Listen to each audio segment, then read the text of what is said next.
Good morning, everybody. Welcome to the game plan. My name is Gareth Soloway here with verifiedinvesting.com. We're going to look at the data today, right? So we had PPI data shocking the markets, surprisingly high inflation. Yesterday we came in with CPI at forecasted levels, but that was still up month over month in inflation. So inflation is starting to rise. This is something I've talked about. I said we're not going back to 2% inflation. And then sure enough, the Fed has started to cut rates, which makes it even harder for inflation to go lower. So again, PPI data shockingly high. We'll look at those numbers in just 1 minute. We have Adobe coming down sharply. I want to talk about the uranium potential trade here with major upside, and we'll obviously look at gold and Bitcoin as well. All right, let's start right in with it here, folks. If we take a look at the S&P 500 or the SPY pre-market, we can see that the markets were basically going neutral to slightly lower, and then the PPI data came out when we got a little spike lower. Now listen, in the scheme of things, the S&P is not negating yesterday's rally. Again, the NASDAQ had the big move yesterday as tech stocks were hot. We know Tesla made a new all-time high as well. But overall, yes, the markets are down, but they're not negating yesterday's rally. Generally, PPI is not looked at as being as important as CPI. CPI is consumer inflation. PPI is producer inflation. Now, the only thing I would point out is that usually producer inflation eventually becomes consumer inflation. Why? Well, simply put, the producers are getting hit with more inflation. It's costing them more. What do they want to do? They want to pass that overage cost over to the consumer. So eventually that likely becomes consumer inflation. Looking at the numbers here, the actual month over month, 0.4%, folks, versus a forecast of 0.2%. That's a big jump here. And then the actual for year over year is back to 3%. Just like that, folks, 3% inflation versus the forecast of 2.6. So what's surprising here is yesterday we had the CPI, which was forecasted to increase, and it did. It came right in at the increased levels. Here the forecasts were actually lower, and we blew by them on the producer side. Again, that is major news here for an overall market that is banking on many Fed cuts going into next year. The question is, can the Fed do that without spiking inflation back to 4, 5, 6, 7%?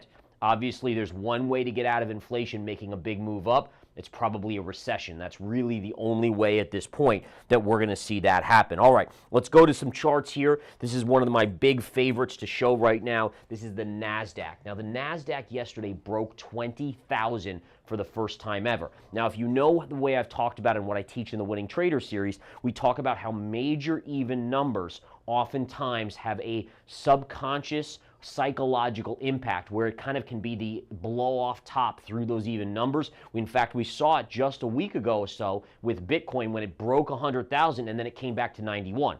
So it's very possible we're on the verge of something like this with the NASDAQ. Now, just to reinforce that, take a look at this parallel channel. We have a parallel channel from the COVID lows, and you put it to the high here of the bull market in 2021, to the lows right here in the bear market of 2022, and look at where the NASDAQ is. We're literally about 50 points away on the NASDAQ from tagging this trend line right here. Now again, just looking at history, we can see again the major lows of the market, the two major lows, COVID and the bear market of 2022, were at the lows of this parallel, and the highest point of this parallel is the bull market high in 2021. So by default, we can generally conclude that there's a higher proximity or higher probability of some sort of pullback here. Now, do we know, is it going to be a 3%, 5%, 10% or more? We don't really know, but what we do know is that probabilities, and I'm talking about greater than 50%, there's a chance that we're very close to a big pullback. Now, I've talked about the cycle date coming up here in the next couple weeks and so forth. Remember, it's the 15th of the month, but because of the holidays and the volume being so light,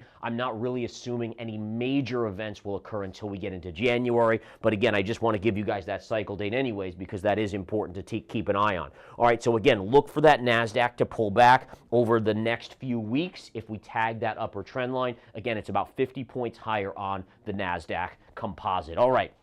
Next up, we want to take a look at Adobe. Take a look at this chart here, folks. Adobe reported earnings, and like so many of these stocks, their earnings beat, their revenue beat, and the stock collapsed. Why? Their guidance was not up to snuff. Notice how it came down here. I wrote an article on the homepage of Verified Investing last night when we were trading over here, and I said, guys, watch the 485 level. That's going to be your first key support. Look at pre-market. We came right into it, bounced, hit it and pierced it and bounced. Now we're coming back in. Now, because we've hit it pre-market, the methodology says you want to be very careful about buying that because it's already breaking or weakening the wall here at 485 to 486. And just to go to the daily chart, this is where that line comes from. Right here. See the gap? So this was a gap fill. Gap fills in technical analysis are very, very key. Now, what we do know is that, okay, so the gap fill has already been tagged pre-market. Let's erase it. Boom. Gone. Now, what we do want to look at is a double bottom at around 475. That will be a tradable level today that I will be watching closely. By chance, if we go lower, there's a secondary level right here at around 470, just above 470, and another gap fill at around 458. So these would be your three levels, all potential trading opportunities. I would look for a quick bounce off of this level right in here, this 475 to 470 area, and then if it ever gets down here, this would probably be your bigger bounce candidate. I wouldn't even be surprised if it rallied back the next day, meaning you could even hold it overnight potentially if we get down to this 458 level. But again, just going back to the idea here, I mean, we had Oracle earlier this week, so many stocks, MongoDB. I mean, all of these companies that are basically beating earnings and revenue, but then they're guiding weaker than the market is anticipating. And it's not that the stocks are guiding poorly. It's that expectations in this market that is flushed with a PE ratio on the S&P that is pretty much at ridiculous levels, is that these companies have to blow out not only earnings, revenue, but also blow out guidance expectations, or they're going to get hit. And today, by the way, we're going to get Broadcom and Costco in the after hours. Now let's look at Costco real quick here, folks, because Costco put in a topping tail yesterday. That's a reversal signal. Now listen, it could trade up today. It could even trade up on earnings. I have this parallel here, and we are neither at the low of the parallel or the high of the parallel. So it makes it very tricky going into earnings. You do have the topping tail, which is a slight negative bias, so I would go into earnings with a negative bias, but you have to be ready that they could spike Costco up to about the 10 or 1,030 to 35 level, which would tag this level. Now, if it gets there, as you can see from history, you can look to short into that, or generally that's what you would expect would be probability-wise. So basically, if it gets up to 1030 or so, boom, look for that short. If any sort of downside move, there's no major support until about 918 to 915. So if you were just doing a risk reward, right? So the stock right now is right around 1,000. There's about $30 of risk to the upside versus to the downside. There's about $85 of potential downside. So risk reward favors the downside with the topping tail, and also with a risk versus reward of dollar amounts, it also favors the downside going into earnings. Now, Broadcom's a different beast here. Now, if we look at Broadcom, Broadcom has been one of the few chip stocks that is actually staying near its all-time highs. We know NVIDIA already broke down and so on and so forth. And the one thing that I'm kind of curious about here is you have this trend line right here, and we're hammering on it, right? So you started here, you came down, you almost made a W, V pattern, which is actually bullish, hit, and hit. So this level is weakened. Now listen, I never go long stocks that are trading at all-time highs because it's just, to me, there's too much built into expectations. We've seen it with Adobe, with Oracle earlier this week. But at the same time, I would not short this going into earnings because there is this kind of weakened resistance it could break out above. So just be aware of that, at least for me, and I can only speak from my own perspective, is that this is a no touch. If I had to make a choice, I'd be short Costco going into earnings. $30 of upside is only about 3%, so you're risking 3% to maybe make 8-9% to the downside. But AVGO, much more neutral. I have no good read on that. There's risk to the upside, there's risk to the downside, so it's a no touch for me. All right. Let's take a look at Tesla here. Tesla, beautiful move up. It even pierced the all-time highs here on momentum late in the day. It is pulling back a little bit today on the weakness in the market. I think this should have a bigger pullback here, folks. And the reason I say that, a lot of people would look at this and say, wow, it broke through resistance. It's at all-time highs. It should keep going. I look at this a little bit more nuanced, right? So the first thing I say is, number one, it generally will break the all-time high. Right? All right, so like look at the 100,000 level on Bitcoin. You know that there's a ton of stops right there, so they want to wipe out those stops on the shorts, take out the shorts, and then by breaking that all-time high, they convince anyone kind of on the fence to go into the stock. So you get kind of max rotation. You get the most amount of bears out of the stock by breaking the all-time high and the most amount of bulls in the stock. That's exactly what the institutions want to do before they reverse it back down. So I'm looking at this. I see a time count to the upside, which again is something I teach in the Winning Trader series. All of these things telling me that at least probability-wise, it now has flipped to the negative side for a pullback. Now, same thing as we talked about with the NASDAQ. We don't know, is it going to be a 3% pullback? Is it going to be a 10% pullback? We don't know. But again, you start to favor the downside here on a break. Most people subconsciously or consciously think, oh, it's a new all-time high, it's got to go higher. It hasn't confirmed yet. And again, this could have been the blow off top with the time count. Watch for a pullback. All right, uranium. We got to talk some uranium here, guys. Uranium's chart here, I talked about it in my little thumbnail here. I like this pattern. You got a W or a shoulder, head, potential shoulder, maybe an inverse head and shoulders, which is bullish. You got your W, V pattern maybe building here. To me, this is very interesting if it can break above this little triple top here. And again, flat tops are usually breakable to the upside. We have had a pullback here. So again, I generally want to see uranium hold this 29. This is the URA, by the way, which is the ETF, that the uranium ETF. But I'd prefer to see it hold 29.25 on the downside. But as long as it stays between 29.25 and 33.70, I like this as a bullish consolidation for a breakout to the upside. And just to kind of put it in perspective, we've heard about this new Google chip that is a supercomputer beyond our wildest dreams. We know about data centers. The amount of energy needed to run these data centers is insane. In fact, Google/Alphabet, I always call them Google because that's how they started, and that's when I grew up as a trader. It was always Google until they changed their name. But that's just a little side note. But the point being is, Google/Alphabet has already talked about building mini nuclear reactors. And again, this is going to be a very common thing. The amount of energy that is going to be needed for AI and these supercomputers is beyond our wildest dreams. And they're going to need these alternate ways of producing energy, which really at this point, alternate energy like solar, not going to be able to meet the demand. It's going to have to be nuclear, these small reactors. Now, none of us want that in our backyard. Obviously, we all know about Chernobyl and so forth. But it's probably going to happen with these small reactors, and that, again, is going to be a global phenomenon, right? So right now you're only hearing about in the U.S. The U.S. is leading the charge in AI in many ways. This is going to be something that is going to be global, and uranium is going to see an increase in demand over the next few years, which probably means it's going a lot higher. All right. Next up, let's take a quick look at Apple. So Apple here, I had this upside target level on Apple. If we look at the chart, from this high pivot to this high pivot, it was right around 253.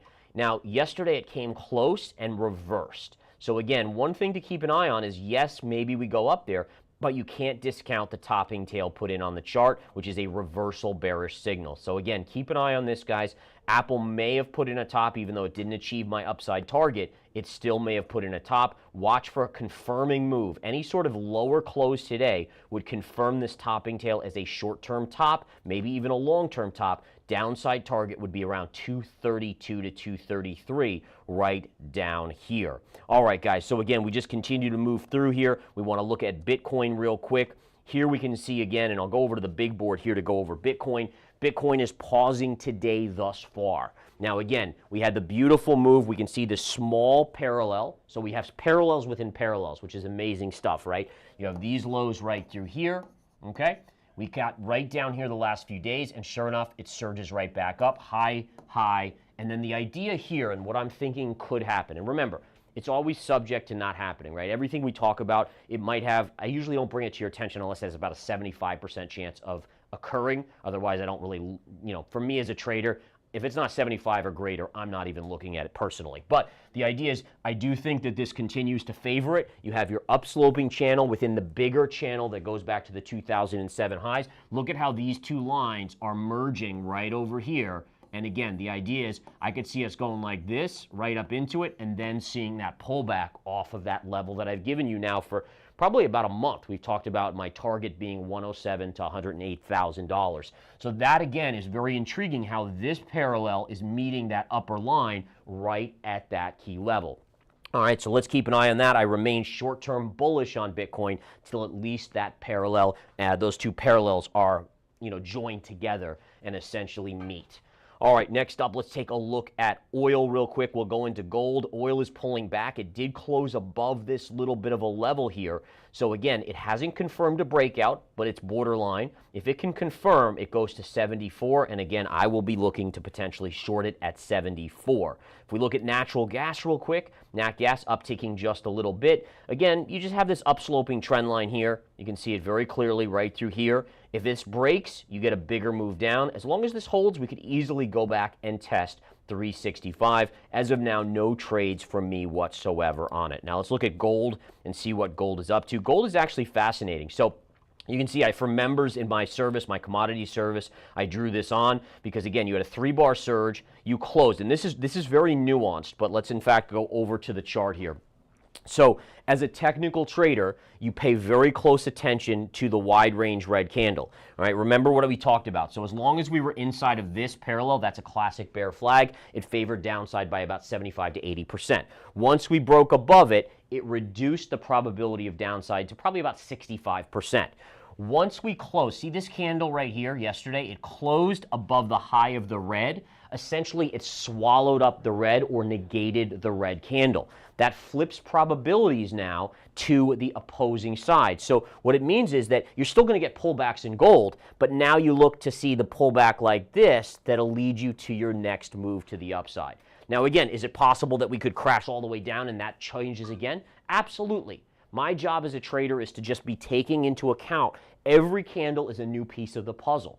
And that new piece of the puzzle may change. It might have, you're doing a puzzle, you're like, oh, is this a dog? Oh, no, it's a cat now, or whatever it is. You're putting in one piece and you're seeing a little bit more of the picture. And that's what you're really doing as a technical trader. You're just looking for that next piece of the puzzle. And it's not our job to say, oh, no, it has to be this, or it has to, no. It doesn't have to be anything. The charts can change at any point. My job is to understand and be quick to adjust so that I can make money on whatever direction or even save myself money if it looks like it's going in an opposite direction of a trade that I am in. So right now, you expect this pullback. You can see the arrow kind of pointing like this. I would look for something like this. As long as that, now that this has been negated, as long as that kind of stays here and doesn't take out these lows here and this area down here, you would anticipate another move up at some point in the future. So we'll just take it one step at a time and go with that, okay? Now, lastly, I want to just talk about silver, which continues to be lagging here. And if we look at silver real quick, you can see silver has not negated the bearish pattern here. You have these two parallels. This parallel marks these lows right through here, hits a high, pierced it, and got rejected. So this chart on silver is actually still favoring the bearish side. Now, it hasn't broken the downside yet, so it's still stuck within this parallel, but still, you would still anticipate a down move, maybe another bounce, and then eventually a breakdown. Now, if you confirm above here, that changes those probabilities. Let me just go over palladium. I know some of you guys have asked for palladium, so quickly to go over this. If we look at palladium, I have my levels already here. You can see it's kind of been had this monster move up. Look at this beautiful topping tail, by the way, that told us that top was in. Think about Apple's chart I just showed you or Costco's chart. Again, kind of the same sort of thing, and then look at what happened to the chart of palladium after that. You did get a bounce, boom, right there, and now it's kind of faded. If it holds here, maybe it turns up. I still think palladium might have one more dip, and I'm going to be looking to pick up palladium down around this 850 level, 860 level to the downside. But if you zoom out on palladium, look at the underperformance on this.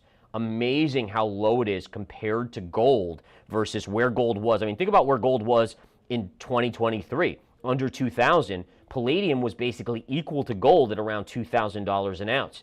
Now it's half of that. So gold's gone higher, palladium has gone lower. Why has it underperformed? Well, basically industrial metals, right? So even though palladium is way rarer than gold, all right, way rarer than gold, it still is considered mainly its use case is industrial. Now, I'm a big fan of understanding the fiat currency printing and all that kind of stuff going on. So I actually do, when I look at that and I understand the rarity of palladium or platinum compared to gold, I say, man, if these get a little cheaper, I actually want to pick some up for the longer term, because eventually if we just keep printing dollars and running up US deficits, eventually that palladium and platinum will start to play catch up to gold based on its rarity. And that again is something that I've generally been thinking about for myself, looking to buy if we dip a little bit lower for a longer term position on platinum and palladium. All right, guys, that's all I have for you today. Let's go trade for the day. I'll be back with trading the close at 3:55 p.m. We'll go over the trades of the day, what the key changes from this morning were, how did the markets ultimately react